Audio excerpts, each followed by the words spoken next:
Hello everyone, welcome to all of you. हमें उम्मीद है कि आप स्वस्थ होंगे, मस्त होंगे।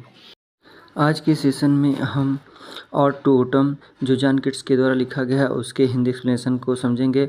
ऑड का अर्थ होता है ऐसे रचना जिसमें किसी एक टॉपिक के बारे में तारीफ़ की गई हो। हम जानते हैं कि जॉन किट्स भी एक रोमांटिक राइटर थे। इन्होंने इस पोएम में ऑटम सीजन के बारे में तारीफ़ की है। इस पोएम में इन्होंने ऑटम सीजन को बहुत बेहतरीन तरीके से प्रस्तुत किया है। आइए हम देखते हैं। सीजन ऑफ मिस्ट एंड मिलो fruitfulness. Season of mist means धुंध का मौसम, कुहासा या कोहरा का मौसम। एंड मिलो फ्रूटफुलनेस और पके हुए फलों का मौसम। Close bosom friend of maturing सन, बढ़ते हुए सूरज का घनिष्ठ मित्र, यानी बड़े होते हुए सूरज, या हम इस कह सकते हैं कि वह सूरज जो फलों को पका रहा है उसका घनिष्ठ मित्र। यहाँ पोएट यह बताना चाहता है कि जो सूरज है वो इस ऑटम मौसम का, जो ऑटम सीजन है उसका घनिष्ठ मित्र है, क्योंकि ये सूरज ही फलों को पकाने में इसकी मदद करता है। Conspiring with him how to load and place with fruit the vines that round the thatch eaves run. Conspiring means होता है योजना बनाना, लोड मीन्स होता है वजन देना, और थैच ईव्स मीन्स होता है जो झोपड़ियाँ हैं उनके छज्जे, उनके किनारे जो लटके हुए हैं। ऑटम सीजन सूरज के साथ मिलकर योजना बना रहा है कि जो लताएं थैच ईव्स झोपड़ियों और थैच ईव्स मीन्स होता है जो झोपड़ियों के छज्जे होते हैं, कोने होते हैं, जो निकले हुए बाहर की तरफ निकले हुए कोने होते हैं, उन्हें थैच ईव्स कहते हैं। तो इन थैच ईव्स यानी झोपड़ों के ऊपर लपेटे हुई बेलें हैं या लताएं हैं, इनमें फल कैसे लगाए जाएं और उनमें वजन कैसे दिया जाए। To bend with apples the mossed cottage trees. Bend means होता है झुकाना, मोस्ट मीन्स काई लगा हुआ, कॉटेज ट्री, कॉटेज मीन्स झोपड़ा या झोपड़ी, ट्रीज मीन्स पेड़, झोपड़ी के पास जो पेड़ हैं। तो सूरज और ऑटम सीजन यह मिलकर योजना बना रहे हैं कि कैसे ये जो काई लगे पेड़ हैं झोपड़े के बाहर, उन पर कैसे एप्पल्स लगाए जाएं जिससे वो एप्पल के वजन से पेड़ झुक जाएं। And fill all fruit with ripeness to the core, और कैसे बिल्कुल अंदर से इन फलों को बाहर तक पकाया जाए। मीन्स सूरज और ऑटम सीजन के द्वारा यह योजना बनाई जा रही है कि कैसे प्रत्येक फल को, हर एक फलों को अंदर से, पूरा अंदर से बाहर तक पकाया जाए। टू स्वेल द गॉड, कैसे लौकी या कद्दू, गॉड मीन्स कद्दू या लौकी होता है, कैसे लौकी या कद्दू को फुलाया जाए या कैसे इसको बड़ा किया जाए। And plump the hazel shells with a sweet kernel. Plump means भी होता है भरा जाना या गूदेदार बनाना। Hazel shell hazel shell means होता है एक प्रकार का अखरोट, ये एक प्रकार का अखरोट होता है। तो कह रहा है कि हेजल सेल को कैसे स्वीट कर्नल से भरा जाए, इसकी योजना बनाई जा रही है। To set budding more and still more later flowers for the bees, और इन लताओं पर या इन पौधों पर ज़्यादा से ज़्यादा कलियां कैसे लगाई जाए जिससे आगे के लिए मधुमक्खियों को फूल मिल सके या फूल प्राप्त हो सके। Until they think warm days will never cease, ऐसा तब तक किया जाए जब तक कि उन्हें ऐसा न लगने लगे कि ये ऑटम सीजन या जो पतझड़ का मौसम है वो ख़त्म ही नहीं हो रहा है। For summer has overbrimmed their clammy cells, summer का अर्थ यहाँ पे ऑटम सीजन का जो समर है उसके लिए, गर्मी का मौसम उसके लिए यूज हुआ है। ओवरब्रिम्ड मीन्स लबालब भर देना। क्लैमी सेल्स मतलब मधुमक्खी का जो छत्ता होता है उसमें जो छोटे छोटे छिद्र होते हैं उसे सेल्स कहते हैं। तो जो मधुमक्खी के छत्ते हैं उनके सेल्स को शहद से इतना लबालब भर दिया जाए, इन मधुमक्खियों को यह एहसास ही न हो कि गर्मी का जो मौसम है या ऑटम का मौसम है वह ख़त्म होने वाला है। यानी उनको ऐसा लगने लगे कि ये जो सीजन है कभी ख़त्म होने वाला नहीं है। नेक्स्ट स्टेंजा में पोएट ने नेचर से डायरेक्टली कन्वर्सेशन किया है और उसे पर्सनिफाई किया है, यानी उसे एक मनुष्य के रूप में डायरेक्ट कन्वर्सेशन कर रहा है, प्रकृति को एक मानव मानकर। Who hath not seen thee oft amid thy store? तुम्हें उस स्टोर या संग्रह जो अनाज का स्टोर है संग्रहालय में किसने नहीं देखा है। Sometime whoever seek abroad may find thee sitting carelessly on a granary floor. Sometime कभी कभी whenever जो कोई भी सीख ढूंढता है, abroad मीन्स दूर, में फाइंड वह तुम्हें पा सकता है या पाता है। कभी कभी जो कोई भी इंसान या जो कोई भी तुम्हें दूर कहीं ढूंढता है, में फाइंड वह तुम्हें पाता है। Thee sitting carelessly on a granary floor, तुम्हें बड़ी बेपरवाही लापरवाही से बैठे हुए ग्रेनरी फ्लोर पे पाता है, यानी किसी बिल्डिंग का जो ग्रेनरी फ्लोर होता है जहाँ पे अनाज इकट्ठा किया जाता है, तुमको वह वहाँ पर पाता है। अर्थात ग्रेनरी में रखा हुआ अनाज वो तुम ही हो, मतलब आटम ही है। Thy hair soft lifted by the winnowing wind. Winnowing wind का अर्थ होता है कि जब हवा चलती है तो अनाज में जो भूसा वगैरह होता है उसे उस हवा के झोंके से उड़ाकर अलग किया जाता है। उसी हवा से दाई हेयर सॉफ्ट लिफ्टेड, तुम्हारी जो बाल हैं, बाल की एक एक लटें हैं, बहुत ही सुंदरता से या सुंदर तरीके से अलग अलग हो जाते हैं। और on half ripped furrow sound asleep, और अथवा या तो ऑन हाफ रिप्ड मीन्स आधे कटे हुए, रिप मीन्स कटाई करना, हाफ रिप्ड फरोज आधे कटे हुए खेत की जो फरोज होती हैं, खेत की जुताई करने के बाद इसमें गड्ढे बनते हैं उसे फरोज कहते हैं।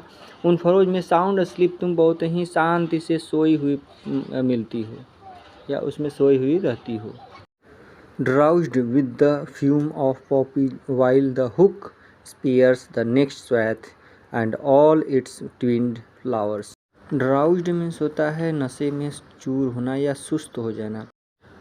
पॉपी मीन्स होता है पोस्ता का पौधा। तो पोस्ते के पौधे के फूल के जो फ्यूम्स होते हैं, गंध होती हैं, वह नशीली होती है। इस नशीली गंध के कारण ही तुम नशे में चूर हो गई और उस हाफ रिप्ड खेत के फरोज में सो गई। While hook spares the next swath, और जो तुम्हारा हंसिया है जिसे तुम फसल काटती हो, तुम उसे अपने बगल में रख दी हो। स्पेयर्स द नेक्स्ट स्वैथ, जिससे जो फसल का बाकी हिस्सा या बचा हुआ हिस्सा कटना है वह बच गया है। एंड ऑल इट्स ट्विन्ड फ्लावर्स, और इसी कारण से जो पौधे और उनमें लगे हुए फूल हैं वो भी कटने से बच गए हैं। पोएट ऑटम सीजन को एक पर्सन मानकर वह उससे यह चर्चा कर रहा है कि पॉपी के फ्यूम के नशे के कारण ही तुम सो गई थी, जिसके कारण जो बचा हुआ जो खेत है या फसल है खेत का वह नहीं कट पाया और तुम उस आधे कटे हुए खेत के फरोज में सो गई थी और अपना हंसिया बगल में रख दी, जिसके कारण से जो फसलें हैं वो कटना शेष रह गई और वो जो फ्लावर उसमें थे वो भी बच गए कटने से। And some time like a gleaner thou dost keep, कभी कभी तुम उस ग्लीनर की तरह काम करती हो। ग्लीनर का अर्थ होता है फसलों की कटाई के बाद फील्ड में या खेत में छोड़ देने के बाद जो लोग उस फसलों को इकट्ठा करके बंधाई करते हैं उन्हें ग्लीनर कहते हैं। तो पोएट कह रहा है कि तुम कभी कभी उस ग्लीनर की तरह बहुत तेज़ी से काम करती हो। Steady the laden head across a brook, तुम फलों और पत्तियों से लदे होने के बावजूद भी तुम उन बहती हुई नदियों को देखती हो, अर्थात तुम्हारे हेड पर लेडन ढेर सारा बोझ है, तुम्हारे ऊपर बहुत सारा काम का बोझ है, फिर भी तुम उन बहती हुई नदियों को बड़ी ध्यानपूर्वक या धैर्यतापूर्वक देखती रहती हो। Or by a cider press with patience look thou watches the last oozings hours by hours. Cider press का अर्थ है कि फलों का जूस निकालने वाली जो मशीन होती है। तो कह रहा है कि उस साइडर प्रेस से गिरने वाली जो बूंद है, लास्ट बूंद है, उसे भी तुम बड़ी पेशेंस, बड़े धैर्य के साथ देखती हो, जिसको गिरने में कई घंटों बीत जाते हैं या कई घंटों लग जाते हैं। Where are the song of spring, where are they. कवि कहता है कि वे स्प्रिंग के सॉन्ग यानी गीत कहाँ हैं, यानी बसंत के मौसम के जो गीत हैं वो कहाँ हैं। बसंत के मौसम के गीत जो वो क्या होते हैं, जैसे चिड़ियों के चहचहाने की आवाज़ें, कोयल की आवाज़, ये सब बसंत के मौसम के गीत होते हैं। वे कहाँ हैं। Think not of them thou hast thy music too. Think not of them, तुम उसके संगीत के बारे में मत सोचो। Thou hast thy music too, तुम्हारे भी अपने गीत हैं, तुम्हारे भी अपनी म्यूजिक है, यानी तुम्हारे पास भी अपना खुद का संगीत है। पोएट ऑटम से सीजन से यह कहता है कि तुम स्प्रिंग के संगीत के विषय में मत सोचो, यदि उसके पास अपना संगीत है तो तुम्हारे पास भी अपना खुद का एक संगीत है या म्यूजिक है। While barred clouds bloom the soft dying days, barred cloud means विशाल बादल, बड़े बड़े बादल। ब्लूम मीन्स खिलना होता है। सॉफ्ट डाइंग डे मीन्स होता है मरता हुआ दिन, अर्थात ढलता हुआ दिन, शाम का समय। कह रहा है कि while barred clouds bloom the soft dying day, जो बड़े विशाल काले बादल होते हैं ढलते हुए दिन के समय, जब सूरज की सुनहरी किरणें उस पर पड़ती हैं तो ये बादल भी खिल जाते हैं। And touch the stubble plains with rosy hue. Stable का अर्थ होता है जो फसलों की कटाई के बाद उनके ठूंठ या जड़ें बच जाती हैं, उन्हें स्टेबल कहते हैं। पोएट ऑटम सीजन से कहता है कि तुम स्प्रिंग के बारे में मत सोचो, तुम ये देखो तुम्हारे पास क्या है, तुम्हारे पास भी एक अनुपम सौंदर्य है। जब ढलते हुए सूरज की किरणें इस स्टेबल प्लेन अर्थात फसल कटे हुए मैदान पर पड़ती हैं तो पूरा मैदान बिल्कुल गुलाबी किरणों से भर जाता है। Then in a wailful choir the small gnats mourn. Wailful choir का अर्थ होता है दुख भरा गीत या रोता हुआ गीत। नेट्स मीन्स होता है एक छोटे कीट होते हैं, उनको कहते हैं, और मॉर्न मीन्स दुख होता है। तब ये जो छोटे नेट्स कीट होते हैं ये दुख भरे गीत गाकर दुख मनाते हैं या रोते हुए गीत गाकर दुख मनाते हैं। Among the river sallows borne अलॉफ्ट।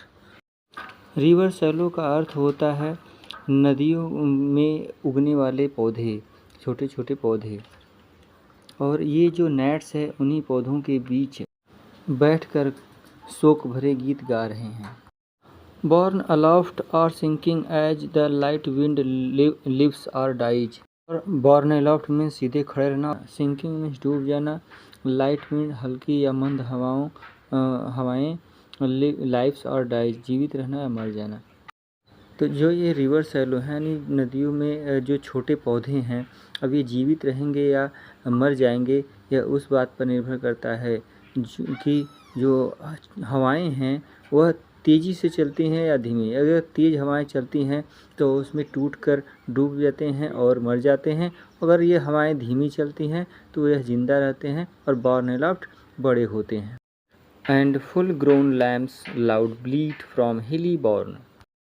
Full grown means बड़े हो चुके, लैम मीन्स भेड़, लाउड ब्रीड तेज़ी से चिल्लाते हैं, में करते हैं, फ्रॉम हिली बॉर्न उस पहाड़ी पर से जहाँ पर वो रखे गए हैं, अब जिस घर में या जिस फेंस या बाड़े में रखे गए। और ये बड़े हो चुके लैम भेड़ें जो उस पहाड़ी पर जिस बाड़े में रखे गए हैं वहाँ से ज़ोर ज़ोर की आवाज़ें यानी में की आवाज़ें कर रहे हैं। हेज क्रिकेट सिंग्स, और हेज क्रिकेट का अर्थ है जो उस भेड़ के बाड़े या जो फेंसिंग है उसके पास जो क्रिकेट यानी झिंगुर हैं, जो कीट हैं, वो भी गीत गा रहे हैं। And now with treble soft the redbreast whistles from a garden croft. Redbreast एक प्रकार की चिड़िया है जिसका जो ब्रेस्ट वाला भाग होता है वह रेड होता है। ट्रेबल सॉफ्ट मीन्स होता है, ट्रेबल मीन्स होता है विसल करना, सॉफ्ट मीन्स मधुरतापूर्वक या मधुर विसल कर रही है। गार्डन क्राफ्ट मीन्स होता है छोटा सा बगीचा। पोएट कहता है कि जो रेड ब्रेस्ट बर्ड है वह छोटे से गार्डन में बैठकर धीरे धीरे विसल कर रही है, यानी धीरे धीरे वो भी गीत गा रही है। And gathering swallow twitters in the sky, और स्वैलो पक्षी जो अबाबिल पक्षी होता है उसका पूरा झुंड आसमान में ट्विटर यानी गीत गाते हुए चला जा रहा है। अर्थात इस स्टैंजा के माध्यम से पोएट यह कहना चाहता है कि जो भी पेड़ पौधे, नदी व पक्षी, पशु, कीट पतंगे जितने भी हैं ये सभी ऑटम सीजन को पहचानते हैं और अपने तरीके से उसको प्रस्तुत करते हैं या उसके साथ प्रतिक्रिया करते हैं। This is all about the poem to autumn. This poem was written by John Keats. Thanks. Like, subscribe and share.